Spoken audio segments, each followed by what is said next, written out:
I'm here to talk to you about human resources and how to know when you should fire your salesperson. Just kidding. I'm here. I'm here to talk about how to attract, engage, and convert more customers.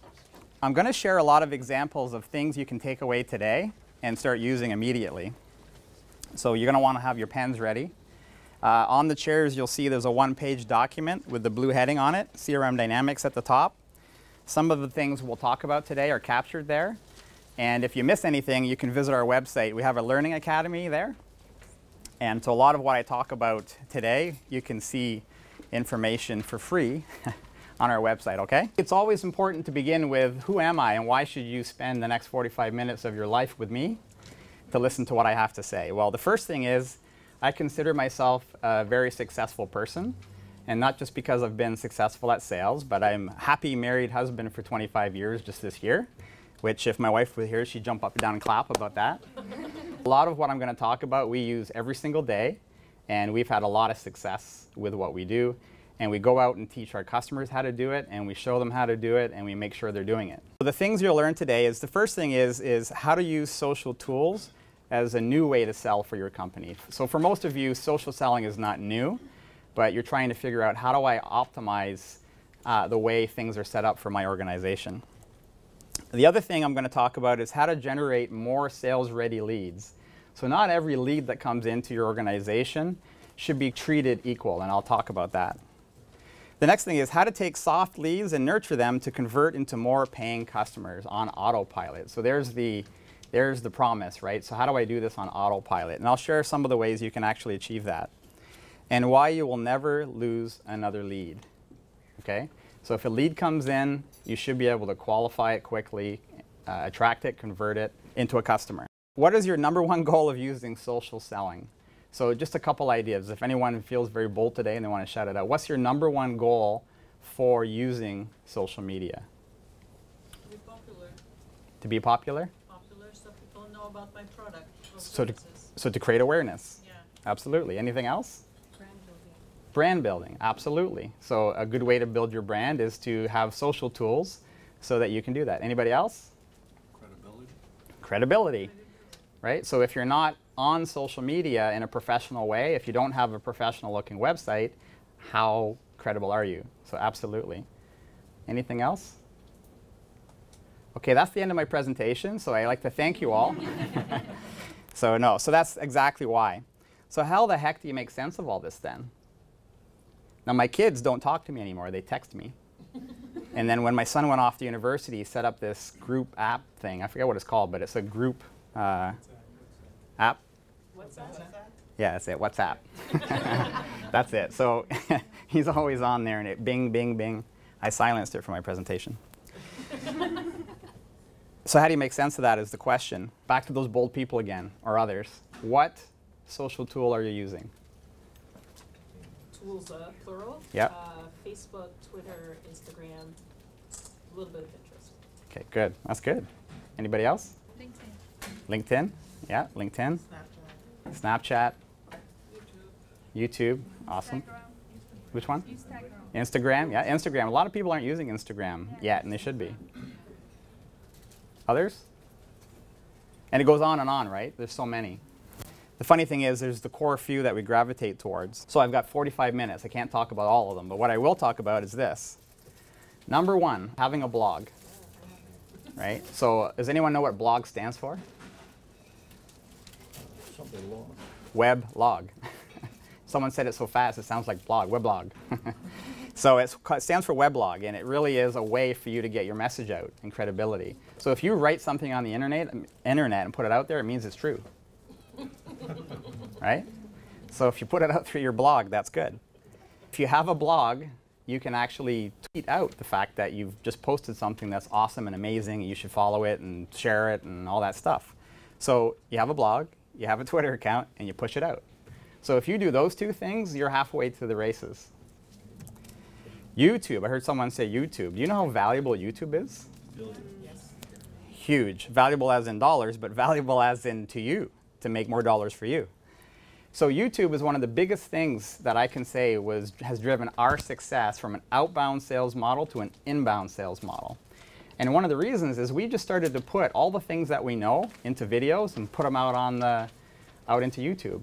In fact, today we're videoing this session, and you'll be able to see it out on our YouTube channel. Okay? You can tag those videos, and people can find them, and that's how they come back to you. So don't underestimate the value of YouTube. Okay, I left the best to last. I really believe this is the best, depending on the business you're in. If you're in the B2B world, you can't do business without LinkedIn. If you're in the B2C world, LinkedIn is also very important. We were talking just before the session with somebody about, based on commercial real estate, does it make sense to use LinkedIn? I say absolutely. Because it's not about B2B and B2C anymore, it's H to H, human to human. And I've been selling for quite a while. I spent 17 years with Xerox. And at Xerox, the way I learned to sell was knocking on doors day in and day out. I made thousands of cold calls, thousands, face-to-face. And I did really well, but that's not the way to do it today. But buying from people is what we're doing. So the only thing that's really changed from my point of view is the technology is here today to help us make it easier for us to sell. Okay? It doesn't have to be so complicated. Go back to the core roots of selling, of meeting each other, talking to each other. Use the tools to get in front of the right people. If you do that, you'll be really successful. A little bit about our company. Our company's name is CRM Dynamics. We're a gold certified partner of Microsoft, so we implement the dynamic CRM solution for our customers. We know that if you're implementing CRM, you want to grow sales and probably do some other things. We believe that CRM software does not grow sales. Having the right processes in place, using a good tool that's set up properly will help you grow sales. So we don't do Salesforce, we don't do Sugar, we don't do any of those other ones. We've been doing this for quite a number of years, and we believe that Dynamics will do everything we need it to do, and that's what we do. There's really 3 sales models. The first one is inbound lead generation, and that's really what we're going to talk about a lot today. So how do you attract more customers, more leads to your business? How do you do that? The next model is outbound. So outbound is really the way I grew up. It was all outbound. I was cold calling, either on the phone or door to door. And there's a lot of things on the internet that talk about how cold calling is dead and outbound is dead. It's absolutely not dead. You have to have more insight about who you're reaching out to and have a reason and a purpose. Okay? So you can marry your outbound and your inbound strategies, but you've got to have both. You can't just live off of one in most cases. Last but not least, I like to pull this out separate from the other two, relationship selling. No matter what, sales is the oldest profession, second to one other one that I won't mention, but even that involves sales. So, so relationship is what it's all about. So if you can leverage someone else's relationship to meet with a new person, you'll be much more successful. Actually, I want to recommend 2 books for you right now. So this first one is called Social Selling Mastery. And this is by a fellow by the name of Jamie Shanks. He's a Canadian. He's a friend. I know him. And a lot of organizations all over the globe use his social selling methodology. The other one is all about LinkedIn. So this fellow's name is Josh Turner. Josh Turner has written this book called Connect, and it's all about LinkedIn. Like, it's just the LinkedIn Bible. I'm not getting anything for recommending these. It's just, if you're going to sell, you're going to have to start helping people without wanting something in return. Okay, so you need to do that because that's how you sell. Okay, that's that. The last one I'll recommend. There's a fellow from LinkedIn. He left LinkedIn about a year ago, and he's got an amazing resource all of you should subscribe to. His name is Koka, K-O-K-A. This is his first name. He must be from California. And his last name is Sexton, S-E-X-T-O-N. Koka Sexton. Connect with him. Follow him. He pushes out tips and tricks about LinkedIn like every day, and they're awesome. Absolutely awesome. And I can't cover all that stuff in 45 minutes because I believe if you're doing social selling properly and you have those tools, that's only half the equation. So we're going to talk about inbound lead generation. So there's 3 compelling facts we're going to focus on in this presentation. Number 1, that the buying process has changed and continues to change. Fact number 2, 50% of leads are mismanaged. So even after all the hard work, companies are mismanaging leads that they're getting. And number 3, lead nurture drives more sales at less cost. So if you do this well, you can drive more business without hiring anybody, which is always a good thing for an entrepreneur. Fact number 1, today's buyers are anywhere from 60 to 90% of the way through the purchasing process before they reach out to a vendor. This stat comes from Forrester Research, but if you go Google that, you'll see it from all over many different sources. So what does that mean? It means that you have to understand your customer's journey. And we've sort of packaged that by saying attract, engage, convert. You have to have a process and tools in place to help manage that. So we went from outbound to inbound model about 2 years ago now, roughly. And so we shifted that model from outbound to more inbound. We do both, but we shifted it aggressively. And that's the result that we saw. We never used to get any business from our website, or very few. And then we saw the lead conversion that we did get go up. So the ones we did get, we converted more. And that was the end result. So we didn't have to add any more salespeople, but business went up. Would anybody in here like to see those results for their company? I like to double that now. Okay, so the first thing you have to do is sales and marketing need to work well together. I didn't tell our marketing person. I had her face on the slide, so she's sitting in the back. But so sorry about that, Cassandra. So, and I actually have the pictures reversed. So basically, anyone watch volleyball on the Olympics or any of that? You watch the team volleyball, the pairs? Okay, the job of the volleyball team is this. This person has to set the ball. And if the person sets the ball perfectly, this person here can actually spike the ball and get a point. Okay? That's how marketing and sales should work together. Marketing sets the ball, sales spikes it. That's it. That's all you needed to know. So there's our marketing person setting the ball, and there's me spiking it. Sorry, Cassandra. So if you do this properly, it happens automatically. If you set it up well, things will run automatically. There's another book. I didn't bring it with me. I'm just thinking of it now. The VP of Sales for HubSpot wrote a book. Sales. If you Google VP of Sales for HubSpot book, you'll see it. It's awesome. It's really good. And it talks about sales process and structure and repeatable and that type of thing. Okay? It's really good. Okay, so I know a lot about selling. And I've been taught by some of the top sales trainers globally when I was at Xerox, thankfully. And so some of this comes from that experience. So let me break down how either a business or somebody buys something. So first there's a symptom that occurs in the business. Then they decide to, well, then there's a symptom, then there's pain, some kind of pain. It's either pain or it's opportunity. People will move faster away from pain than move towards pleasure. So they say in sales theory that people only buy for 2 reasons. Because they want to move closer to pleasure or move away from pain. Companies will move faster away from pain than they will towards pleasure. So we talk a lot about business pain. So what pain or problem is the customer having? Once that starts to be realized by your organization, then they start to put a plan in place. In these stages, this is the perfect place to engage the customer if you can figure out what stage they're at. Then once they have a plan, they start looking for solutions, they look for suppliers, in the business world, they do a dreaded RFQ, RFP, that type of thing. Then they select a vendor, they negotiate terms, and they buy. These are different sales trainings or sales methodologies that you can use to address where that customer is. So if you're using the first one here, BANT, anyone know what BANT stands for? I know there's an IBM person here, so they'll know.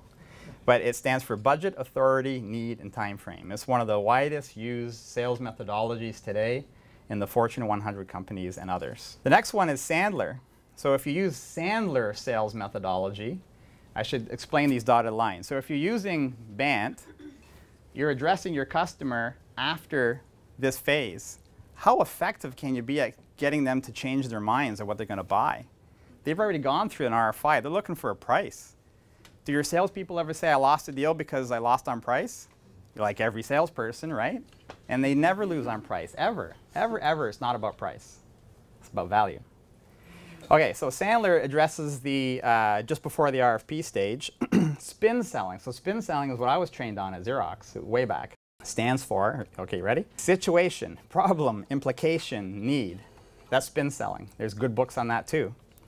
So if you're practicing spin selling, you're actually helping the customer once they've decided they're going to do something, but they haven't picked a solution yet. So not a bad time to reach out to a customer. But what about these other two? These look pretty awesome, these ones. Look at this one. Solution selling. So at Xerox, we were all trained on something called TAS, target account selling. There's other ones, like Miller Heiman is an example of it as well. So solution selling has you meet with your client and try to help them provide a solution to the problem they're having. So they have pain, they don't know what to do, so you're helping them. You're a trusted advisor. And the last but not least is a true consultative selling sales model. And the example I like to use for that is called Challenger Sale. That's another book. I should start getting royalties on these books I recommend, Hank. So Challenger Sale, go to Amazon or wherever you buy books, Challenger Sale, and it'll teach you. So basically what you're doing is you're approaching a potential customer before they realize they have a problem, and then sharing what the solution can be, and it all happens to be something that you sell. Okay, that's the book. I guess you don't need to buy the book anymore. That's what the book's going to teach you to do, okay? Now, the problem with this model is this is predicated on salespeople doing these things. But remember what I said before. The customer is 60% of the way through this process already. So if a salesperson's calling someone trying to get up here, but they've already got 60% of the way through the process, there's a disconnect. And that's where sales and marketing need to work well together. So this is the customer journey, the typical customer journey. So the customer will go out and search for solutions to the pain that they're having. They'll start having conversations with those people digitally, and that's what social media is all about, is having meaningful conversations. Then they ultimately, potentially, will visit your website. So still a lot of the traffic's funneled through websites and then through to a salesperson. More and more, though, people are reaching out directly from the social tool. How many people get a Facebook ad and they actually hit it and sign up for things? I do. So I didn't even go to their website and I've signed up for things, okay? So you can bypass the website thing with those social tools if you know how to do it. So once they've done that, then you have some kind of form of communication, whether it be the old-fashioned telephone or email or face-to-face or whatever. So now you're trying to figure out what it is they need and how to help them. Then you triage and nurture that to the right resource, and then you inject them into the sales process. I'm going to dig deeper on this in a second.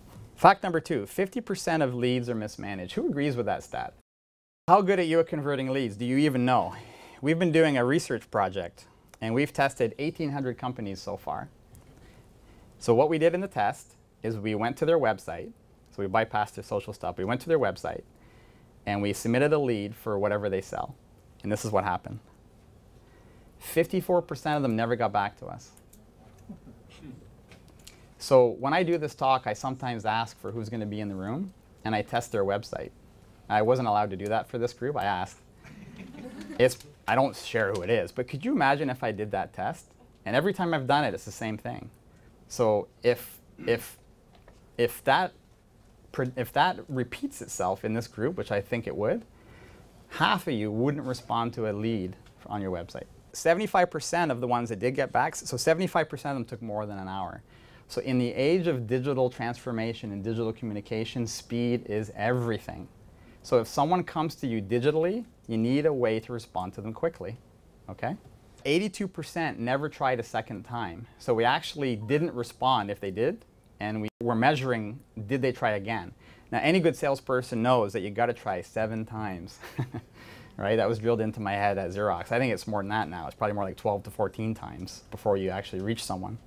They didn't even try a second time. Average was 4 days. So 4 days. After 4 days, I've already bought what it is I was looking for, depending on what it is. Or I've decided who I'm going to work with.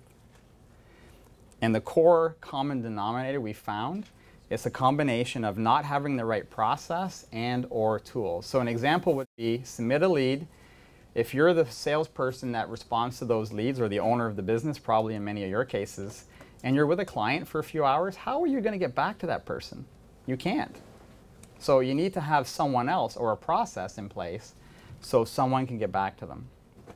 Okay? So you need a process, and then you need to leverage technology to do that. So the conversion process then, you've got all that attraction happening with your social media channels. That's wonderful. Once you've done that, my numbers show that that's not enough. You're going to do a great job at social media. You're going to do a great job of the website. You're going to drop the ball half the time, maybe more. So you have to have a process like this. You want to capture who they are. You have to have a way of capturing who they are so you can have a second chance. Anyone read the book, The Long Tail? So you have to have a way of continuing the relationship with that person. Whether you collect their email address, you capture them on your social tools, that's what the social tools value is creating that long tail, the ability to still communicate with that person or company. Then you qualify. What is it? Is it a ready now lead or a ready later lead? That's really the only two things that can be other than a mistake. You know? So are they ready now? If they are, give it to a salesperson. Let them go and close that deal. If they're not ready now, help them to be ready. Nurture them. Give them information so that they will buy later. So assign it to the right resource, nurture, and then if you do that well, you'll convert. So when you're handing good leads to salespeople, they'll convert more. When you nurture potential customers in this way, you'll actually convert more of those down the road with less effort because you've already got their connection. Okay, so that's the attract, engage, convert. Here's what most companies do. They hand a lead to sales and hope they close the business. Literally, they hire it. So I've heard a lot of entrepreneurs say, look, I keep hiring salespeople and they always fail. Like they're miserable. Isn't there any good salespeople out there anymore? And so there is, obviously there is, but you have to have the right process and tools in place. So 3 types of leads: buy now, buy later, not sure, and don't treat them all the same. So buy now, hand it to sales; buy later, nurture them, and then if they're not sure or if it's wrong, then just put that one where you need to put it. Fact number 3 is companies that excel at lead nurture generate 50% more sales-ready leads at 33% lower cost. And if you just think about that logically, it makes sense. So if you've got 50 companies coming to you, 3 of them are ready now, you hand it to sales and they close 1 deal out of those 3. Okay, that's nice. But what about all those other ones you're nurturing now? Some of those are buy later. And you really didn't have to do too much more for those. You're just sending them information, staying in touch, right? Like you would with any relationship. So Facebook's really cool. So I used to say an analogy for this is anyone in the room good at remembering all your friends' birthdays? Anyone really good at that? I can't even remember my birthday. Facebook has done a really good job. It tells me, hey, it's Neil's birthday today. Hey, happy birthday, Neil. Thanks, Rob. So the system tells me the things I need to know, okay? You need that for your business. Do you notice I'm going over the same things repetitively? There's a reason for that. Capture who they are, qualify what they want, how can we best help them, so you have to triage it a little bit, educate and influence them, that's the nurture stage, and then propose and close when it's ready. The time between the lead to the opportunity, the more time it takes, the bigger that cavern is, and the more likely you'll fall into the cavern. So speed is of the essence. You need to move quickly. So I only included this slide because it's really cool. It has a little car that drives across the bottom, and I really wanted to use it. But it's the same thing. So you have a lead, capture and send to triage. You triage. I love this slide. Look at that. Little car drives. It builds the slide. Step 3, qualify. Buy now, buy later. Step 4, convert. Okay? So there'll be a test at the end to see if you remember the stages. All right, here's a story. Here's a story. The thing with open book is an open book test. Here's a story. So this was actually a salesperson on our team. He said, I was trying to buy Windows and it was a terrible experience. So this person needs to buy a new Windows. He is a buy now. Google search to find HomeStars. So HomeStars is a phenomenal product, a phenomenal service, if the vendor had the right process and tools in place. So here's what happened. So the guy filled in the form like he's supposed to. After 3 days, he still never got a response. So he called them and said, I want Windows. He said, great. We'll get someone to call you back. Never got a call back. So he went and bought from someone else. Okay? This is happening all the time. So all of us as company owners, entrepreneurs, people who work for companies, we need to fix this. So when someone engages you on social media, when someone goes to the trouble of landing at your website, someone decides they want to work with you or at least know more about you, you have to have a way to respond. You have to have the process and you have to have the tools in place to do it. Okay? Very quickly, I'm going to build this out. Marketing stands for sales and marketing working together collaboratively. At the center, you have a CRM system or a spreadsheet, and then you have a sales process wrapped around that. If you do that well, you can manage the existing customers well, but even more importantly, you can attract new customers well if you connect it to your social media and your digital presence. So what's happening here is the visits to the social tools, the visits to the website is actually getting captured by your CRM system automatically, right? You can manually do it in a spreadsheet, but if you use a CRM system, it'll track it automatically. Now, the nurture part, you can use marketing automation tools. We use one that's called Click Dimensions. It sits inside of Dynamics. That's why we like it, but you can use so many others. HubSpot I put on there as well, but there's so many others. Marketo and on and on and on. There's all kinds out there. There's probably about 20 really good ones, okay? There's some free ones as well. Okay, so a marketing automation tool takes contacts information and allows you to send things to them on a regular basis automatically. And that's digitally nurture, or like a drip campaign. And then for larger organizations, we often connect the CRM system to the other systems they use to manage their business, like their finance system, QuickBooks or what have you.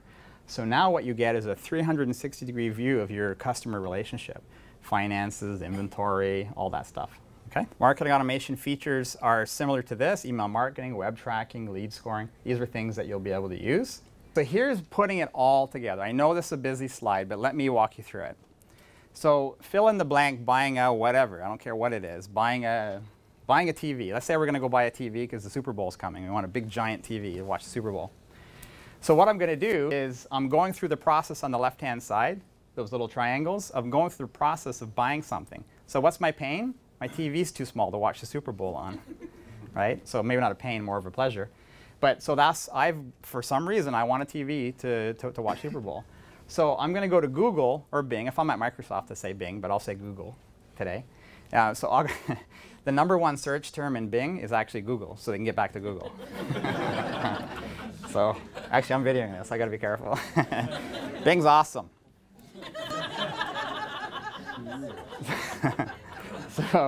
So you go into search, and you're searching for TV and this and that, and you're going to find things that are out there in the social world. So that's where your social tools come in.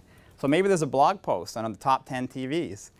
Maybe there's a LinkedIn post, maybe not for TVs, but maybe there's something on LinkedIn. Maybe there's a tweet that goes out about all these different TVs. But through Google, you'll find these digital assets that are on the web. You'll find them, and there starts your journey. So once you find it, if they find yours first, then they come to your website. Or they engage with you directly from the social tool, if you've set that up properly. So now they go from your social tool, they go to your website, they submit a lead, and half of you don't respond. The other half do, thank God. So now the website is giving you the ability to start building a relationship with that person. You kind of know who they are now. They visited you, and we recommend putting a live chat agent on your website, so that when someone lands at your website, it's like coming into a retail store. Hello, can I help you? So live chat basically is the hello, can I help you tool for your website. So it's instant. Okay? So if you go to our website, we have live chat, and you'll either get Randy or Brendan today, and they're real people that work for us right here in Canada, and they will talk to you and find out what you want. Okay? So that's live chat. WordPress, or whatever website tool you're having, you have the ability to put forms on your website so that people will fill in their information to get valuable information from you. So it could be a white paper on something that you do. It could be an ebook that you have. It could be something of value, maybe an event that you're having. Okay? So be creative with these things. Give them something of value. So they'll give you their information, capture who they are. Are they ready now to buy? Yes or no? If they're not, digitally nurture them. And if you do those things, sales will take off. They absolutely will. It's more of a science than we ever thought it was. Okay, now, then, if you're so inclined, connect it to your CRM system. We like the Dynamics one, but you can use others. I wouldn't recommend it, but you could. And so you connect it with your CRM system, so you're tracking all this. This can start to really get busy, right? All this information. And being able to sort it out and figure it out quickly is really important. So you will get a point where a CRM system is really important for you. You can connect it to your email. We recommend Office 365. You can use others that start with G or whatever if you want to. I have a G account. You can use marketing automation platforms to digitally automate. We recommend Click Dimensions for the Microsoft one. It could be others, okay? So if you look at all this, we're attracting using our social tools. We're engaging them through either the social tool or the website, and we're converting them. So we're measuring, monitoring, and we're converting them when it's the right time. Okay? That's really the secret. So this bottom part, as of November 1st, this whole bottom part of the slide here has been changed. Microsoft launched a new version. It's called Microsoft Dynamics 365. And that's the product that we sell, and it's great. It goes all the way down to one user if you want it to.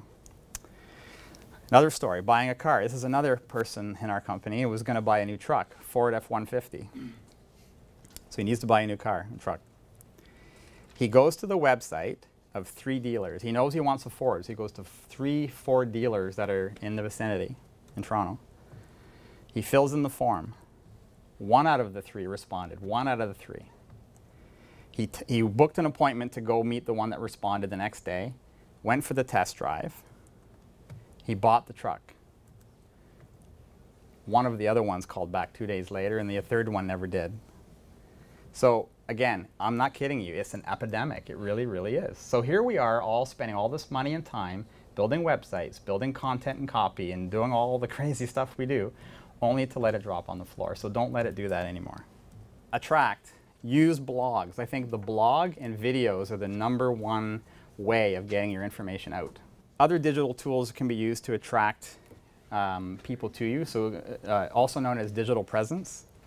60% of the time, they know what they're buying already, have conversations in the digital world like LinkedIn, and so get a hold of some of these books or subscribe to some of these experts that are really drill into the social tools. But one comment on LinkedIn, if your profile on LinkedIn is written like your job resume, like a resume, don't do that. It's not that, unless you're looking for a new job. But if you're a business owner or you're a person representing your company, it should describe the value you give to your client. That's the way it should be written. And I'm not, if you ask my English teacher from back in high school, they'll tell you I'm not the best writer. But there's a lot of companies that can help you do that. The CPSA, the Canadian Professional Sales Association, has a lot of members that do work in this area. Enlist them and get their help. So, because that is the most important part that you have, is how it's written and what it says. It is not a resume. Engage. Implement a lead conversion process, because 50% of the leads are mismanaged. So think about that. You're already outpacing. If you do this, you're outpacing half your competition because you're doing it well and they're not. We've won deals because I got back to them faster. I remember one time I just got out of a meeting downtown Toronto, got in my car, I pulled my cell phone out, and I talked to them right away. And I called them back, and they were blown away. And we ended up doing business with them. It was an engineering company. All of our competitors took a day, day and a half to get back to them. I was like that. She was blown away. Okay, so speed does matter. Last but not least, convert. Set up your CRM and marketing automation to support the new process. So if you're a smaller organization, again, you don't need a CRM system necessarily. There'll come a time where you will need it because you're losing, you can't keep up to the relationships with people. You're going to be missing things. When that starts to happen, look for a CRM system. Okay, you're ready for one at that point in time. We have different ways of helping you. So we can help you for free, or you can pay us money and we help you. So some of the free things are, we have a diagnostic that we're offering. So on your chair, there's a sheet of paper that says CRM Dynamics at the top. Because you're part of this event, we're offering a free web lead test. So what we're going to do is, if you fill that in, if you go to that link that's on there, you fill it in, the form, sometime in the next 3 to 4 weeks, we won't tell you when, because that's not fair, we will test your website. And we'll come back with a report that tells you what's wrong. Number 1, did you get back to us, yes or no? If you did, how did you do, and that type of thing. And we'll even take a look at what your website says and some of your social media tools and give you a bit of an assessment on that. So we're not charging anything for that for those that are here today. For those who do want more help, if you email me directly, we actually do full sales assessments to see how we can improve sales for you. And so those are chargeable things, but that's something that's an option for you. And last but not least, I guess, you can go to our website and go to our Learning Academy. We actually have a section called Learning Academy at the top of our website. and it's free assets for you to consume there. And like this video will be there, and there'll be other things there for you as well to help you. Okay, so it's really easy for us to help you when we don't have to spend our personal time. Therefore, we don't have to charge you for that. So that's what the free assets are for. If through that exercise you find you need more help, we have different programs to help you for, for a fee, depending on what you need. Okay. But again, that's a way you can do it too. You can actually build these assets and start helping your clients. Just a little plug for the company that that we work with that does websites and things like that. So Candy Box Marketing and Launch 40. It's the same company, but they do a really good job of websites. So I highly recommend Daryl Keyser. And also from See My Clients, Tony. Tony's actually here shooting the video. So Tony does videos of client testimonials and things like that. So rather than you saying what a great job you did for a customer, your customer says what a great job that you did for them, and you use those videos. So we have a lot of those on our site too. And that's the end for me.